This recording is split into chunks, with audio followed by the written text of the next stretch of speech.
जी बिस्मिल्लाहिर्रहमानिर्रहीम। अभी इमरान खान साहब के हमरा हम सुप्रीम कोर्ट में पेश हुए हैं और क्वेटा कत्ल जो इमरान खान साहब के ऊपर एक झूठा मुकदमा दर्ज किया गया था उसमें 9 अगस्त तक इमरान खान साहब की जमानत हो गई है। 9 अगस्त को इसके ऊपर आर्गूमेंट्स होंगे और ये FIR इंशाल्लाह क्वैश होगी, क्योंकि एक ये झूठी FIR है, मनगढ़ंत इसके अंदर सारी स्टोरी बनाई गई है और किसी तरह से इमरान खान साहब को इसमें इम्प्लीकेट नहीं किया जा सकता।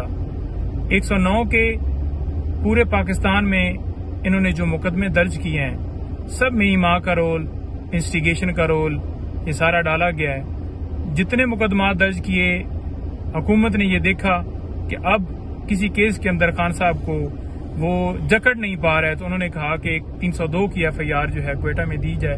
तो लिहाजा किसी तरह से इमरान खान साहब इस मुकदमे में इन्वॉल्व नहीं है। झूठा मुकदमा है, कोई एविडेंस नहीं है, कोई वीडियो नहीं है, कोई ऑडियो नहीं है, कोई तस्वीर, कोई इंस्टिगेशन का किसी जगह के ऊपर वो नहीं पाया जाता कि खान साहब को उस मुकदमे में इम्प्लीकेट किया जाए। तो लिहाजा ये मुकदमा झूठा है, खारिज होगा।